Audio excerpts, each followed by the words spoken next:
Ready? And we're here. Where the hell am I? Chico. Chico, yes. Downtown Chico, to be exact. Okay.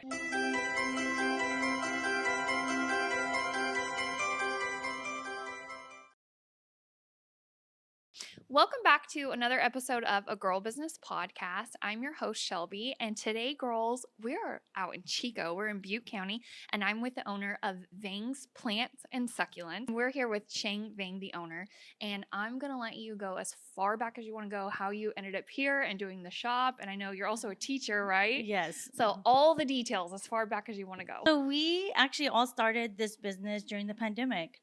I was teaching at the time. I was teaching through Zoom, and I was just doing it at home. My husband got laid off of his sales job, and really it was my sisters and I would do a quarantine check-in through FaceTime. We would just check in on each other just to make sure that we're all doing okay. And one of them mentioned that I should open up a plant truck because it's such a Chico thing. And I said, I don't have time to figure that out because I'm trying to figure out how to teach through Zoom. Right. So, but I mentioned that to my husband. And then about a month later, he was just like, don't be upset at me. I'm like, oh my gosh, what did you do? And he said, I applied for a business license. And I'm like, what are you selling? And he said, oh, plants. Plants. I'm like, you have no clue about plants. What do you mean plants? And where? And he was just like, we're going to do it in our backyard. And you'll be here to help support if I had a question. So that's where it all started for us. And then we were in our backyard for a few months. And then eventually found a small place on Cohasset. And then we're there for a few months too. And then figured, oh, wow, we need bigger space. And so then we landed here in downtown Chico. And so we celebrated 4 years in June here. Congratulations. Yeah, thank you. Thank you. That's no small thing, especially during COVID. Yeah, I think that, there was such a big boom in the plant business during COVID because everybody was home. And so it worked out well for us. So, and then my plant journey started when I started teaching at the local Montessori school in town. I did not have a green thumb before then. I did kill everything in sight. But then plants are a big part of the Montessori classroom. So I figured I need to do my research because I want to have plants in my classroom. And trial and error, I've killed my fair share of plants, but then all of a sudden it became an obsession. Ooh, I want to have this plant and I want to try out this plant. Oh, wow, there's this plant too. So that's where the green thumb happened for me. So From the classroom. Yep, from the classroom. So did you always want to be a teacher, or how did you end up I have teaching? always wanted to be a teacher. I grew up in a large family. I'm the second oldest of 8. Wow. And so I just always felt that was my role. My role was always helping my younger siblings. So it just came so naturally. Mhm. So yes, I've always wanted to be a teacher. So. And then because I know that your social media is really good. So did you pick that skill up, like having to do the Zoom teaching, or like where did this tech savvy come the tech in? thing was just out of necessity. So I did have my social media, personal social media, and that was just really posting to let families and friends from afar know what I was doing, and whatnot. But then once I started my business, we did do a business profile, but I didn't do anything on it because I was so uncomfortable being in front of the camera and then just hearing my voice. That was the other thing. So my baby sister said that I needed to be more present. And I was just like, well, how do I do that? I need to be, creating these videos. It needs to be efficient. I can't be spending hours on end trying to create just one 30-second video. And so she was trying to teach me how to create videos, but it just took way too long. So, that dive into that social media world didn't really happen until a few months out. There was a person I was following on social media. She recommended this live online course through a lady that she worked with. So again, it's that building those relationships. I trusted this lady who I've never met before, and I took the class, and that lady made it achievable. And for her, it wasn't about perfection, because she was like, if you wait for perfection, you will never ever post. So it was, if you went back all the way back to where it started, oh my goodness, some of those videos were so cheesy. But you don't know until you keep at it, and and having to change all the time, because that darn algorithm changes all the time. So, but yeah, that's where it all started. Just having a need to do something. And for me, it's good marketing, and that's kind of the way that the world is going. And do I get burnt out? I do, but I give myself grace and whatnot, and give myself moments just um, to let go, just for a few weeks, if I need to, or a few days. So, but Yeah, yeah. it can be a lot for sure. Yeah, It's like another definitely. full-time job. It really is. It really is. People just think that, it doesn't take more than, 30 minutes. You film, you put it all together, you edit, you find trending music. No, it's not. It doesn't happen that quickly. Mm-mm. So, but yeah. What were some of the biggest takeaways from that class that you took? Um, that for me, it was, you don't, one of the biggest question that was asked was, when do I post? And she said, you're going to post whenever you post. There's no like post in the mornings. Although you can look at your analytics and you'll know when your audience is most active, but she was like, you're going to post when you post. Um, and then, the other thing was, again, not worrying about perfection. And then and really, I think at the beginning, this was probably maybe 3 years ago. It was, if you can post every day, whatever that is, a post, a story, a reel, post every day, get comfortable in posting, and then it just becomes routine. So yeah. How long do you think it took you before you felt more comfortable? Like, okay, this is no Gosh, thing. maybe 6 months, probably 6 months, because I was doing it almost every day. And the cool thing that she did was, she assigned homework. So me being a student myself, every time I left one of those class, I literally opened up my phone, listened to her talk about the whole hour. There were specific things we talked about, and since it was live, people were able to ask questions right then and there, and she would answer it, show us on her phone, and just made it very like, oh, I got this because I know what she's talking about, or like, oh, I can open up my own phone now and play around with what she was going through. So it was very hands-on learning. And then at the end, she assigned homework, like, today you need to do this today. Or like, it was like when we were talking about engagement, today you need to comment on 5 individuals who are part of our group. So it was just like, oh, okay, it's homework. I would like, and if you took it seriously, you would do it. And then all of a sudden, doing it over and over again, it became just, again, a normal thing. Mm. So, but yeah. And now you're going to be paying it forward, and you have teamed up and you got some workshops Yeah. yourself. Now you're like what is it? The student becomes a teacher? Yeah.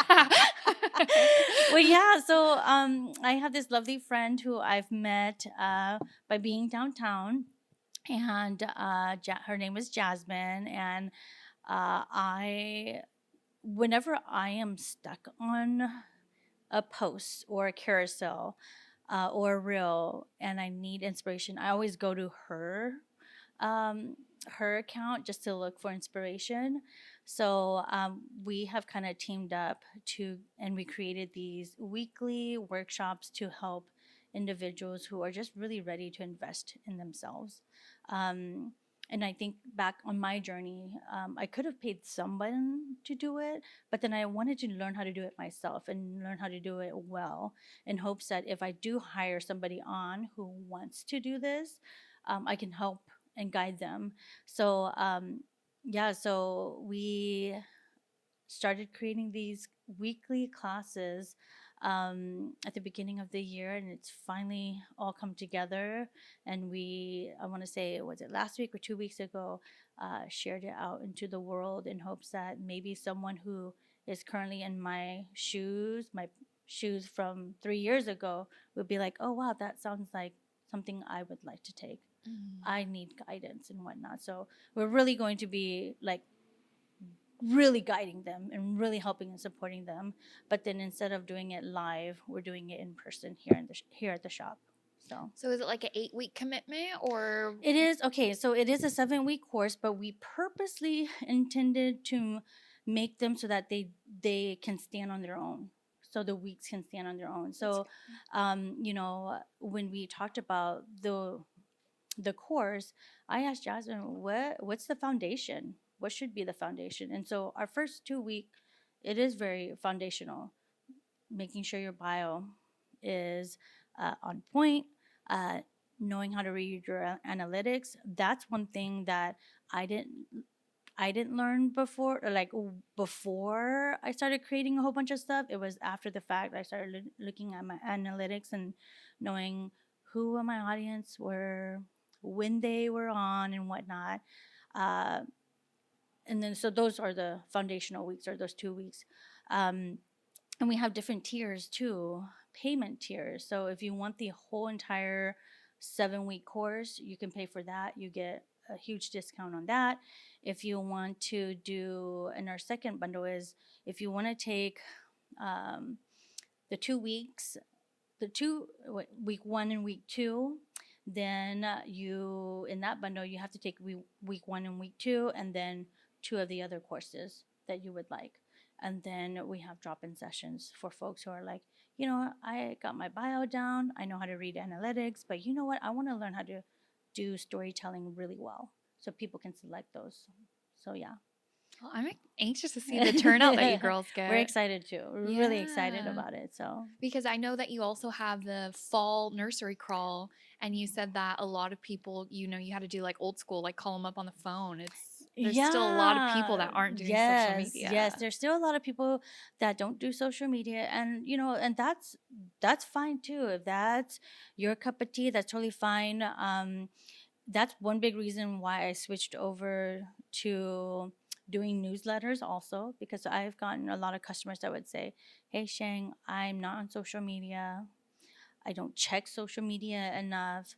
I think you should do a newsletter." And after probably like 2 years of people saying that, I finally bit the bullet, and I have a monthly events newsletter to tell folks like what's coming up in the following month. Oh, So, that's a good idea. but that's our so to tackle that, we are also doing newsletters, posting up flyers too. And the owner of the Plant Barn and the manager at Magnolia Gift and Garden were teaming up in creating a hopefully a super fun fall crawl this fall, and it's the first one ever here in town. So That's going to we're be a big excited. We're excited. deal. So I know that you said that you started in your backyard. Uh-huh. So what was that process like? Because have you ever done any type of business venture before? No, that's the thing. Oh my goodness, it still is a learn as we go, and yeah, gosh. But I want to give a lot of credit to my husband, who did a lot of the paperwork, and because I think if it was up to me, this would have never happened. And so it was then, setting up a place or a room or a shop. I feel like I can do that, but then the all the other side, he figured out what POS system to use. He did all the techie stuff. And then I was just out there setting up and buying plants. And so, but yes, we both have no background in business at all. So, And but you but just went here for we are. it. Again, it's just, and there is such a wealth of knowledge out there. There's been we've learned a lot through YouTube and Google, and then there's been people that would give us suggestions and whatnot. So, and then being open to taking advice from other folks that have done it. Um, is it hard? It's hard. You have to really want to do it. There were moments where I'm just like, I can't do this. I can't. I still have my teaching job. That's what I'm good at. I don't really have to think about that. And so in those moments, my husband would carry the weight of it.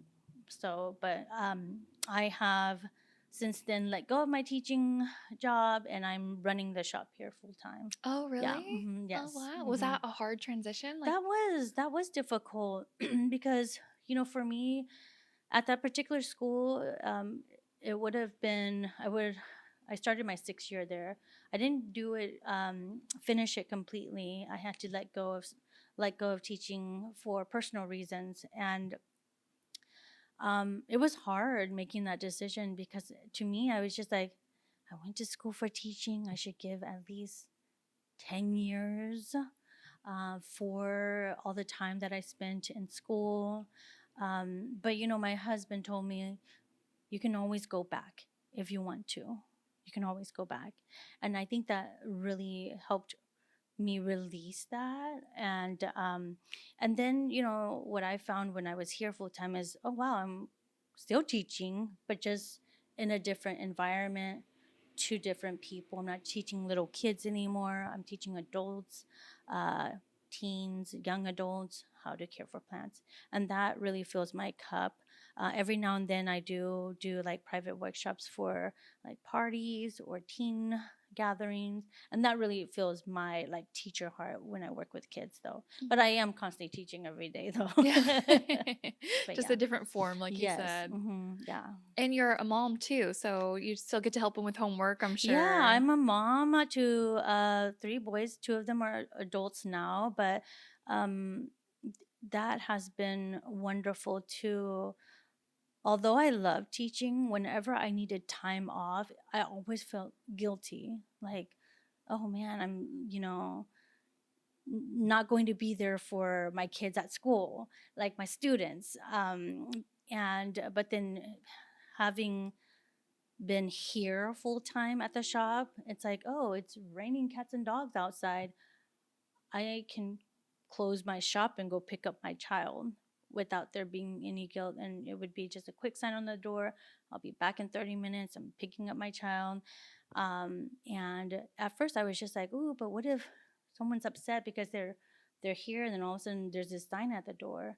And I just remember people telling me, wow, if they're upset because you're picking up your child and it's raining outside, then it's not you, it's them. That's so true. And I was just like, so yeah, but I've been able to do that for my family, being able to take some time off, closing the door without feeling guilty about closing the shop to be with them. So, but yeah, That's a it's good been nice. feeling. It is. It's a wonderful feeling because time is fleeting, and the kids won't always be this age forever. So, but yeah. Mhm.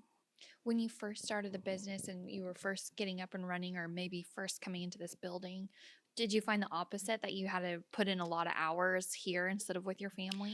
I tell folks that, so when we started this, my kids were a tad bit older. I don't think I would have been able to run a business if they were younger, like younger as in like toddler age. I don't think I would have been able to be okay with sacrificing my time here, because yes, it is a lot of work, and my boys know that too. But then they're independent enough where it's like, oh, you guys can get dinner started. We're running late. Get dinner started, and they can do that. So there wasn't that major mom guilt about not being fully present with them. So, but yes, I don't think I would have been able to do this if they were younger, though. Yeah, it seems Mhm. like it would be really difficult. I don't have kids. I have dogs and I feel bad leaving them. So I'm like, I couldn't It even is difficult, but imagine. people do it. I know we know some really good friends, business friends who have done it, and it's just a matter of it's.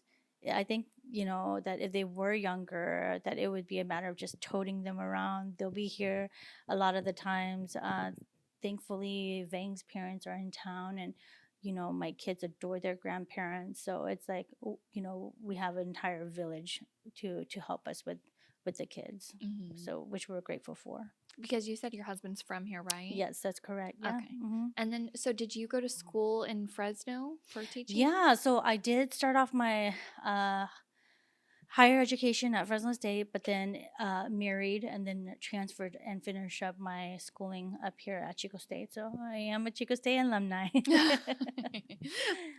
And I know you said that school's coming back, so you're like, hey, anybody needs plants for their dorm. Yeah, that's it.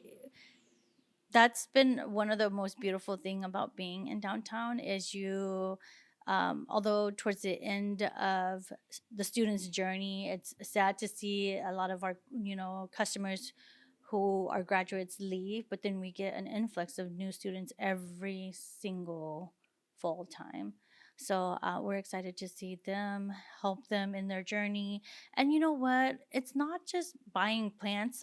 Sometimes folks just come in, students just come in because it's been a rough day at school, a rough day at in life, and they'll just come in, walk through. Sometimes some of them might feel comfortable enough in just talking, and then we'll chit chat about life, and then they go off on their merry way and whatnot. So um, that's been um, that's been beautiful. I know that plants are great to have in spaces, but I didn't realize that my shop would be a safe space for a lot of folks just coming in just to, you know, to just leave whatever they're worrying about, all the cares in the world outside, and just walk through, enjoy the presence of plants. And then, if they, like I said earlier, if they wanted to share about what's going on and whatnot, they do. And if not,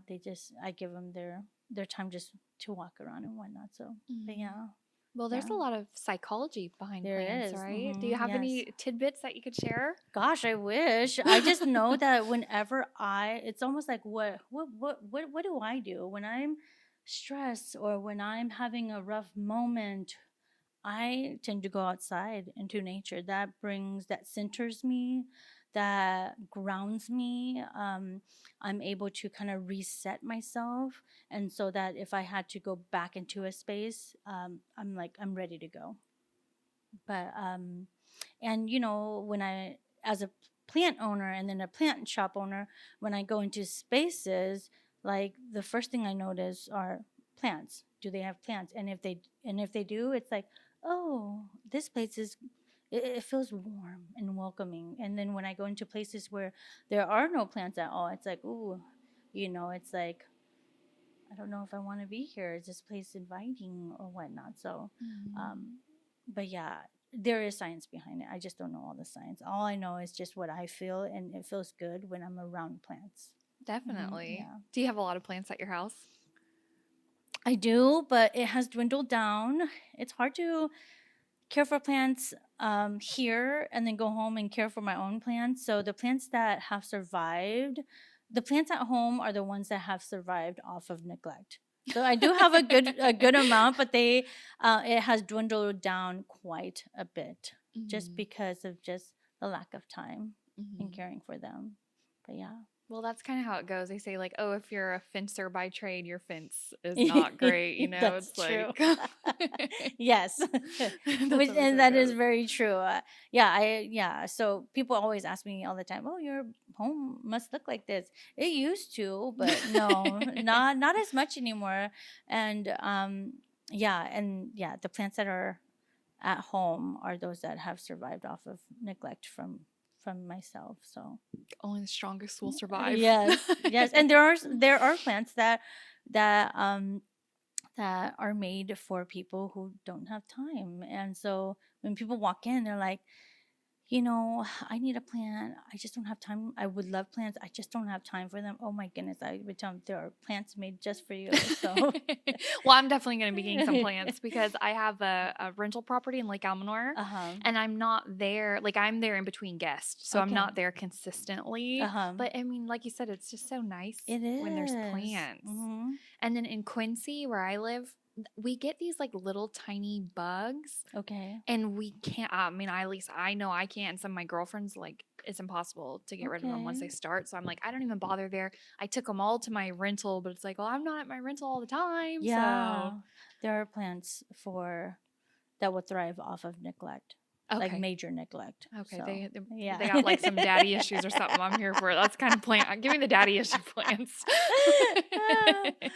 But yeah. So, what were some of the biggest differences from going to running was it like a little shop that you had in the backyard, or did you guys just have shelves that you would My restock? gosh, What was it I like? know if you look back on our like Instagram, you'll see what it looks like. It was just shelves out in the back, and that was pretty much it. And then we had plants all around.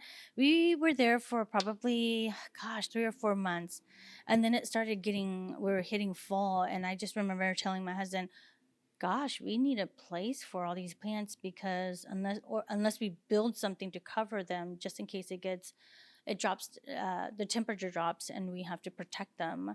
And that's when we started looking for a location that would be open to having us in it. So, and that's when that venture on Cohasset happened, was just the need to protect our plants from the outside. So, but yes, it was just all shelves. There were all the plants were we have a really nice deck, and the plants were just on it, on shelves on our deck, That's and people would just cool. come through. I think we did like, you know. m- I want to say Vang probably posted on Facebook a few times that we're doing a plant sale on these specific days. Come by. And then pretty soon we were just open, I want to say almost every day, because we were home every day. Mhm. And then people would come through. Yeah. That's so So, fun. yeah. What were some of the biggest hurdles or differences from working in your home to a brick and mortar? um, I guess, when you're at home, I think with people's schedule during COVID, it was very fluid. Like, oh, you want to come now because it's convenient? Come by, we're home. Mhm. Because one, we can go anywhere. So, but then once we moved over into the small brick and mortar, it became almost like official. Like we needed like shop hours. We needed to do an actual phone line, and it just became like super official. And we were just grateful just to just even have a space. It was really difficult to find a space. And one broker was really honest. She was like, well, if you can't commit to a 3 to 5 year lease, then I'm pretty sure no one's going to rent out to you, or lease out their property to you. And in my mind, I'm like, wow, it's COVID, it should, you should be excited, maybe someone's wanting to lease your space. But no, it wasn't that. And um and that was like almost a hard pill to swallow. Like, oh wow. And for me, I just remember telling my husband, I don't even 3 to 5 year lease, is that a thing? And I don't know if we would, if this will be a thing by the end of the year. So, but that was my mindset. Vang's mindset was, well, we'll figure there's going to be, let's see what plan, what is plan C and D. And so he was persistent in looking. And then that's when we found that place off of Cohasset, about 600 square feet, really Mm. small, but we made it work. So How long were you guys there? probably maybe, gosh, 9 months, 7 to 9 months. And then you moved And then to we this moved one? here. We did look at this space at the beginning, but I just told Vang, like, I don't even know where this is gonna go. So I'm nervous about coming to downtown.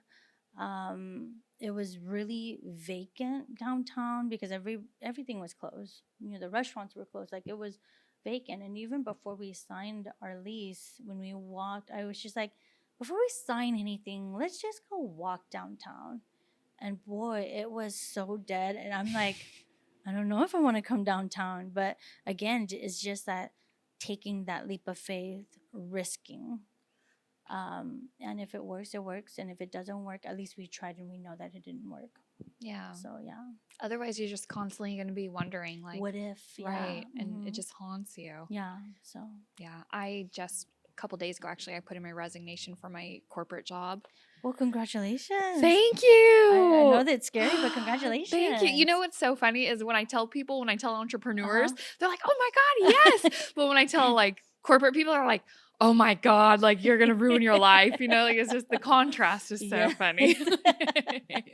But I think every entrepreneur I talk to, I haven't met an entrepreneur yet, whether they've been successful or not, that say that they regret it, Yeah. taking that leap. Yes. So Mhm. it definitely sounds like, I mean, you guys are thriving now, and downtown is hustling and bustling now. So when did things start to like really pick up in the area? Gosh, well, luckily during that time when we transitioned here, I think the mask was lifting, people were going out a little bit more. I think that if but then that already kind of happened when we were on our Cohasset site. And if it wasn't happening there, I don't think we would have bit the bullet and looked for this a different place, a bigger space. Um, and then it's just, eventually people are just ready to be out and about, go back to normal, whatever normal is now. Yeah.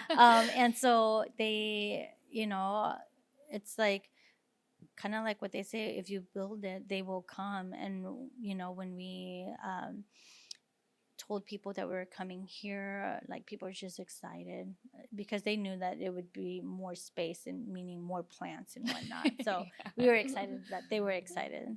Was it hard to fill the space? Were you like, oh my gosh, we need to up our Well, at inventory? first, I know when I looked at the space, so when we Because this is signed the big, lease, girl. I know when we signed the lease, I was just like, wow, that this is a lot of space.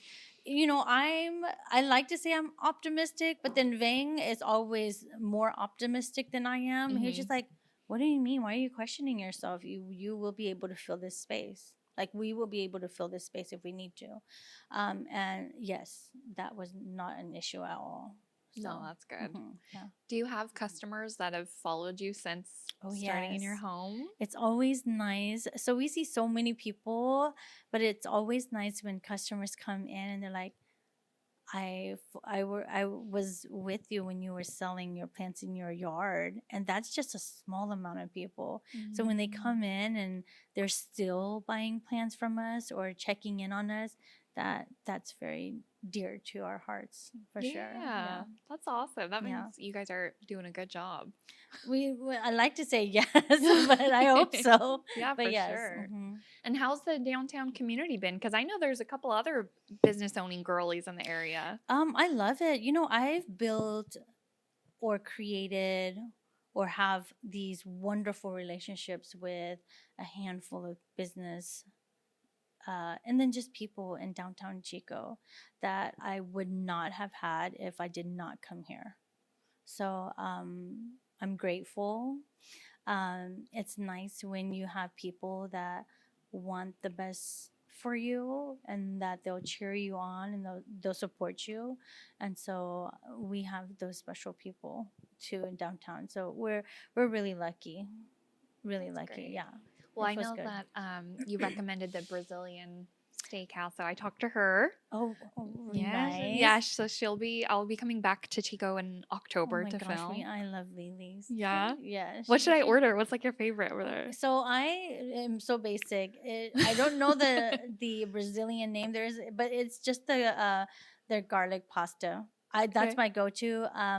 My husband and kids, they really like the chicken stroganoff. That's really good too. That does sound good. Hmm. And then I parked right in front of the Pakistan restaurant right here. Yes. And it's all pink, my color. Yes. And I was like, oh, it's so cute. In there. Sophie's, yes, she would be a wonderful person too. Yeah, there's just to so many. interview. It's just exciting. Yes. And you're in like a really beautiful area. Yeah. And earlier you were saying that when you walk in and there's like no plants, you're like, oh, this is kind of. Yeah. And when we talked on the phone, you had said that you are open to like going to different commercial spaces and caring for plants. Yeah. So right now I currently just have one client. I did a plant install for Coco, who does the Chico Butte. Gosh, Chico barbecue. Chico. It's like Chico Creek barbecue. I just know Coco. So she has that catering business. She had an event room, and so I did a plant install there, and then I took care of her plants. But now she's currently the owner of Almendra, and so she said, "Hey, Shang, I want you to do the same thing over here," and so I just did a plant install, and I've been caring for her plants over there. So I am open to taking on more clients if they're interested. And then we just want to, I also want to make sure that it's a good fit too, in us being their, people's plant care provider. Yeah. So yeah, but yeah, plant care meaning, and that's really just depending on the type of plants that they have in their space. For cocoa, I go out every other week, especially during the summer, and then during the winter, during fall into early spring, it might be like once a month. Depending on the plants that's inside the space. So it's very flexible depending on people's schedule and then the plants that they have in their space. And you call them a plant install? I love that. Yeah, so literally she was like, Shang, this is my vision. I want, and she'll send me some photos of inspiration. Then I just try to recreate that as best as I could. And that's just taking plants and placing them in their space. I did this wall, I don't know, kind of very similar to like my little embroidery hoops up there Mm-hmm. in her space. So, and then I have a vining, a pothos that's vining through it, and it Oh, looks really nice. So, yeah. but yeah, just creating, and that's what I mean by installation. It's just again finding plants that work in their spaces, and then bringing it in and installing it. Would you be open to doing like homes as well? Like if people want I to have you come know, out? I know. That's been. I know people have asked me that too. Like, That would hey, be can you do cool. plant cure in my home? Um, we're still thinking about that. Yeah. Yeah. Or Hmm. even like an install, like if people have, because I would love like if to have somebody come out to my rental, further down the line Hmm. and say like, oh, if you did these plants in these spaces. So plant consultations I have done in people's homes. Oh, okay, So okay. like yeah, no business or any. They don't have to be a business. So there, I do plant consultation. So if people are like, I do want plants in my space, can you come out to just do a plant consultation? I have gone out to people's homes and take a look at their lighting because it's always so difficult giving plant advice when I don't even know their space. And then I'm asking them, so in that space, do you know the direction of the window? And most of the time it's like, I don't really know. So it's hard to tell what will do well in their Mm. space. My Yeah, gosh, because you the have to gnats. know this is The real gnats. life. This is a real life plant place, okay? You have to know like the way the sun's coming Yep. in Hmm. and all that. Yeah, and if there is a tree outside, if there's a building, so like even, I'd like to say the south facing window and the west facing window are really great windows to have for plants. But then if there's a tree outside or if they have a covered, a covered porch, that's different lighting. So, and that requires different plants will do well in certain lighting. So, but yeah, but going out into people's spaces will give me just the the idea of like, oh, this space, yes, this will do well. This plant will do well in this space. I'm just so impressed that you started all this as a teacher. And then like this was like oh, well, let me just learn something. And now it's like you can clearly tell you're like a connoisseur. God, I know people are like, "Did you go to school for this?" I'm like, "No, I actually went to school for teaching." And they're like, "Well, how did this all started?" And again, it was just out of necessity. I Mhm. wanted plants, and I wanted plants enough to learn, do my research, and learn to see what plants will do well. And yeah, of course, I've had plants died on me, but that's a part of learning. So like, since I've had my fair share of plants die on me or like plants that have, gotten pests on them, I could give my personal advice and say, this is how I tackled this issue. Mhm. And but without that, I wouldn't be able to give any good advice at all. So Yeah. Sometimes mhm. before you learn how to do things right, you learn how to do it wrong. You Yes. learn every way could go wrong before Yes. you get to the way it Hmm. goes right. Yes. Yeah, that's super. It's kind of symbolic for life. Yeah. Do you think either of your kids or any you have 3 boys you I said? do. Mhm. Are any of them like really interested in the shop or the business side? Um, God, probably not. I think they see how hard we work. And Yeah. it's like, I don't want to be working that hard. It is hard work. Trying to change that for me, trying to change that hustle mentality has been difficult. I grew up with both my parents telling me, if you're not doing anything, you're just lounging around, then you're not productive. So it was always hustle all the time. And I know that now that I've gotten older, I want to shift my mentality where, like, on my days off, I want it to actually feel like it's my day off. But then it's been hard. It's been hard because, it's like that's what you've learned your whole entire life. And all of a sudden it's like, hold on, take a break. No, you can't take a break. Because in the back of my head, it's like, oh, what are you doing? Like, I can hear my dad's voice. What are you doing? Why are you sitting around when you could be doing X, Y, and Z? So, but I want to, I want my kids to know that the hustle mentality, I don't want them to get stuck on that too. Like, you got to hustle all the time. Um, so, trying to find that balance of hustling and really enjoying what you're doing and taking those breaks in between and having a good balance. But then, yeah, I think my kids, they just see how much we work. And it's like, no, not for us. Yeah. How Yeah. many hours a week would you say you work? Gosh. I practically work on like every single day. Even on my days off, I feel like I'm working. Like on Mondays, even though I feel like the shop is closed, but there's always something to do. Like Like this today, this for today, instance. or like the paperwork end. Mhm. We might go to the bay to go sourcing on Monday because it's our day off and whatnot. So I practically work every day, but it's nice to have kids. Well, young adults now that can come in and help cover. So, like, if we needed a breather over the weekend, then it's, we're asking one of our older two to come in for like 4 hours just to help close out the shop and whatnot so that we can take some time to relax at home or run errands at home. So, Mhm. but yeah. Well, I think there's definitely been a big shift between generations, like Mm-hmm. that work Yeah. yourself nearly to death. I think that's kind of dying out. Yeah. I can see it in my boys. It's like, you guys are working way too hard. And I just remember even last week when I was saying, oh man, it was poor planning. Everything fell on the week uh, last week where it was, oh, we're pitching fall crawl and then I'm pitching Insta growth and we're going back to Thursday night market. I just remember talking to my middle child and he was just like, well, you know what, mom, you just did that to yourself. And I was just like, wow, that's so true. I did it to myself.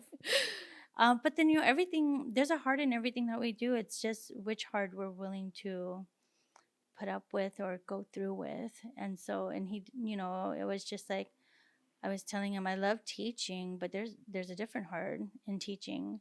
I love being my own boss, but there's a different heart to that. It's just then which heart you're willing to choose and tackle on. Mm. So I always see this meme and it said, I didn't want to work 40 hours a week for somebody else, so I work yeah. 400 for myself.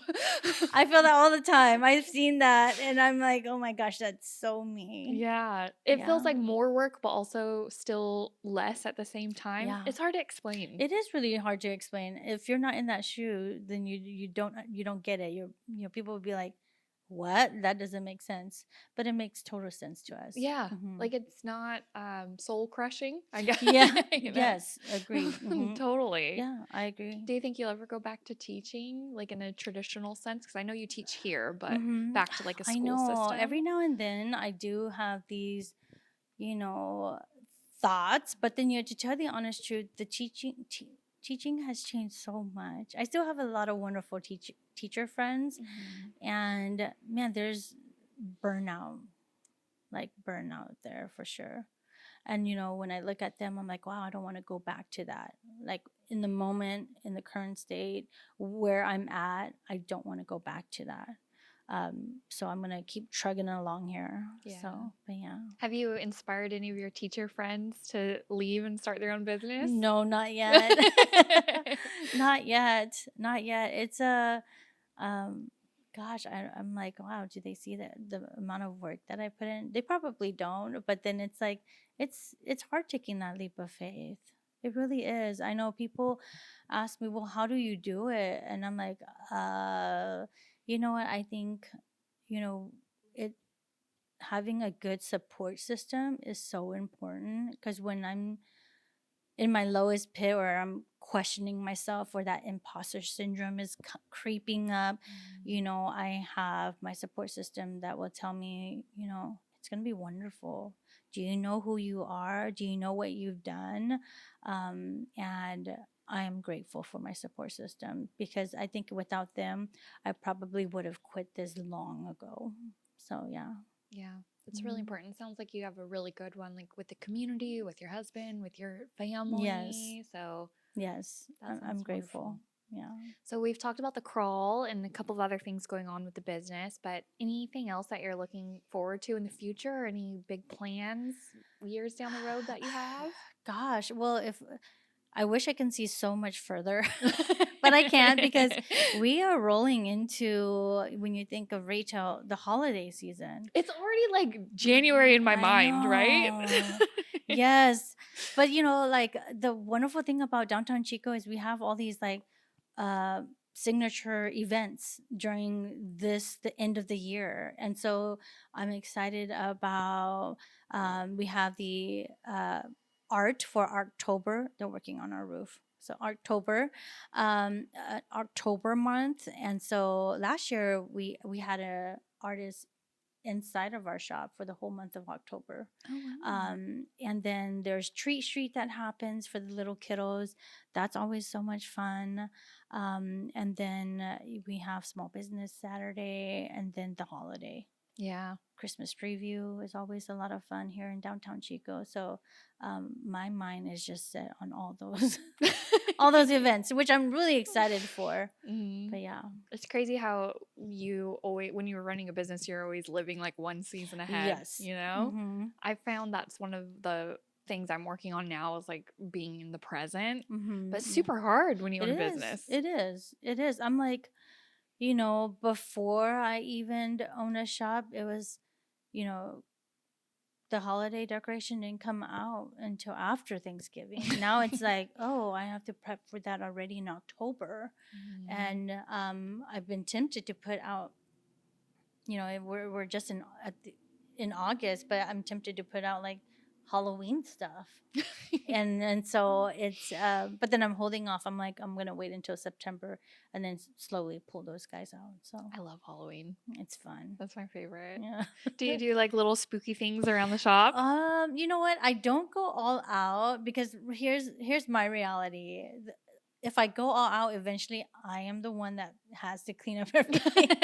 And I've learned that from my very first season, holiday season here. I'm like, oh wow, I'm gonna go out, I'm gonna put things up, hang things from the ceiling.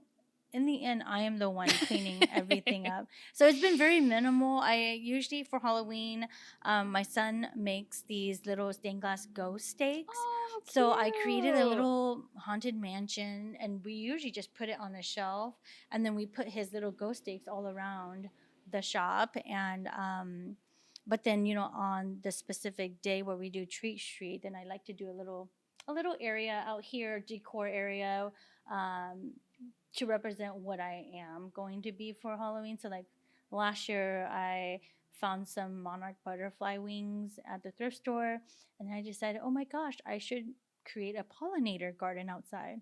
So literally I went to um, Butte College garden, purchased some of the pollinator plants and just set out a few and put up some cute signs and whatnot. And that was so much fun. So, and then that's just a 1 day quick cleanup and then we're good to go.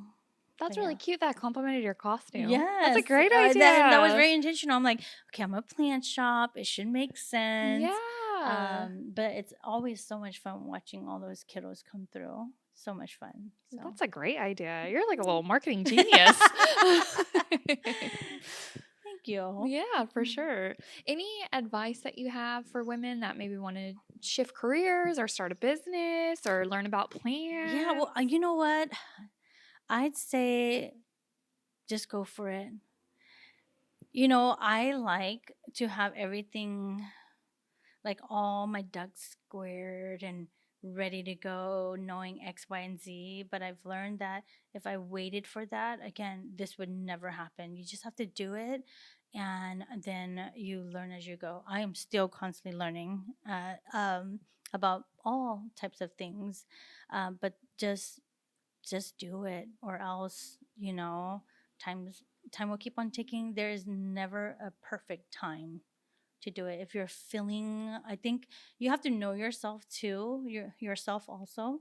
I knew that, you know, that if I was committed to doing something, I would go all in. I know myself as a worker. And so, yeah, if it wasn't for my husband and giving me that push, this probably wouldn't happen. But since he's given me that push and I've jumped right on in, um, I knew that if I needed to, I would do all that I can to make it work, to give it a try. So I would say just go for it. Um, Share your ideas, hopefully, maybe with one or two very close friends and family, because they will probably be your biggest cheerleader. Yeah, That's wonderful. yeah. Just go Well, for it. it's very inspiring. Thank you. Because I'm like I said, I'm leaving my corporate job, so Yeah. you just got to do it. You just have to do it. You have to. Yeah, you have to. And then, like I said earlier, you don't know, and if it flops, it flops. You tried it, Mhm. and if it flops this time around, and you still want to continue doing it, you just have to pivot or change, just tweak a little thing. And that's one thing I've learned with being a plant shop business, because there has been a lot of plant shops that have closed down that we have followed just within these last 2 years. And it's hard seeing some of our favorite plant shops that we know close their doors completely, and it's scary. But then being, again, for us, it's like, how do we stay afloat? What do we need to do to tweak things or to pivot, and being okay with pivoting? It's nice to be set in stone, but if you need to pivot to, and you really want something to go well or stay alive, then you have to pivot. Mhm. So yeah, Being adaptable. yeah, Just like the plants. yeah, Plants adapt. yeah, So they have to. yeah, exactly. Yeah. And if anybody is interested in coming by the shop or any of your services, where's the best way to reach you or find you Yeah. guys? So my social media account is on my phone. It's attached to me. Any questions, you can message me there. If you're not on social media, then it's a phone call or an email. We do have a website. If you look up Vang's Plants and Succulents Hub on Google, our website is on Google also. So, but yeah, if it's anything that I can do to help, give a call. And if I can't help, I will be honest. I'll be like, can't help you on that, but I might know someone that might have information. So yeah. Perfect. Mhm. And I will link all the details in the description and for your website. And she has a really killer like intro video on Oh the yes, website. yes, And you said you won that in a I sweepstakes. Oh my God. did. What was a sweepstakes? So Spruce Studio is the Instagram handle and the business name, but the man behind it is Brett, and he was doing a sweepstake giveaway last winter, and it was, I didn't see it, but I had friends that saw it, and they gave me a tag, and then I just had to follow his guidelines, and I couldn't believe that I won. The day that he made the announcement, I guess I was just having a rough day as a business person, and all of a sudden my phone was like pinging and whatnot, but I didn't bother to look at it. I didn't have time to look at it until the end of the day, and then I opened it up, and he made his announcement, and I was the last name. We were the last name, business name, that he called out in his video, and I'm like, oh my gosh, I won this. I can't believe it. So I am truly grateful for him in offering that to 5 businesses in town. So he did that for 5 different businesses in town. So truly grateful. It is a beautiful video. It is. Mhm. It's really good. I was like, hey, the podcast is not going to be that crisp and clean. Just so you know, it's a little GoPro. But yes, really grateful for Brett for doing that. Wonderful. Yeah. And anything else that you'd like to share or touch on or bring awareness to before we do the tour, which I'm really excited about? gosh, I don't have anything at the moment. I feel like I've shared so much with you. Yeah, it's been Yeah. really fun getting to know you. Thank It's just, you. I think it's so important. This is like a perfect example of how sharing your face and your voice, I felt like I knew you a little bit before we even met, and it's Mhm. because of all the social media stuff you do. So it's important, girls. Like, It is. yeah, I it makes know, a and yeah, difference. well, for social media, like, it is important. And people will say, "Well, I'm nervous about putting my face in front of the camera," but it makes it very personable when you do put Mhm. your face in it. But that's up to you. I get it. Some folks are like, I don't want people to know the face of the business, but it puts a face to a name and a business when you do that, and then eventually with time you'll overcome hearing your voice. It becomes Mhm. normal. At first, it's like, oh, I sound like that, but no, then it becomes normal. But social media is really the way the world is moving forward, especially for like marketing. It's the way forward. So, but yeah. Definitely. And it's all free. It's just your time. That's And if true. you want to boost or do ads, that's all. That's like optional, but it's just you showing up on it. It's your time. Yeah, Hmm. it makes a difference. So if you're nervous about it, or if you feel like you don't even know where to start, get into some workshops that'll Yes. be happening next month. And yeah, let's do a tour. Thank you for watching. Be sure to like, subscribe, share, all that awkward social media stuff that we just talked about. And let's get into a tour, girls. Okay.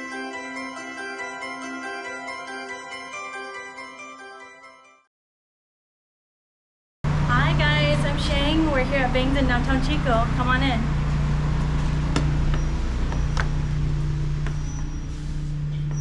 Welcome to my space. When you come into your right, we have just a small selection of cacti succulent, just because they don't do well inside our shop for long, so we just have a really small selection. However, if you're looking for something specific, let us know and we can always look for that item with you. I love dried flowers, so I do make dried flowers bouquets and have some ready for folks who need something special. Planters. This is kind of like my Hoya section. Hoyas are one of my favorite plant families. So Hoyas here. This is around here is like my pothos, philodendron, the vining plants, minus these top guys, which are monsteras. They are great starter plants. The pothos family and philodendron family. We do stained glass workshops. So some of these are just some that are the examples, and we're just selling them. But we do have stained glass workshop, but we also sell stained glass items here. A very small amount of stationery stuff, getting ready for back to school. We do have soil amendments. This is our favorite soil for almost all our plants. We do the Fox Farm Ocean Forest and mix it with pumice in a large bin in the back. We have pivoted and brought in blind boxes, so that's what these guys are. And really, blind boxes are, you don't know what you're getting until you open that box. So we have a good variety of those. And then we do have a sticker wall also, and most of these are made by someone in the United States. There are a handful of them that are made by individuals in California, and I just got these guys and these two, and then this one, the I Will Survive, and it is made by Annette, and she actually lives in Chico. So more blind boxes. We have our shirts as our merch. My sister designed this, and it was the front of our shop when she did this. These guys are just like accessories. If you need a moisture meter to read soil, the moisture in your soil, scoops, squeeze bottle. These guys are perfect for especially like succulent arrangements and watering. so that you'll just really focus in on like the root area. Shares, these guys are really fun. So a lot of folks tell us, hey, I don't have any space. This thing right here, if you put it on your wall, it becomes a hook for terracottas, and then you can place your terracotta pot in it. Use your vertical space. So I'll show you what that looks like. It's actually like this little thing right here. Oh, wow. So literally, when people say, I don't have space, I say, have you ever heard of this hook?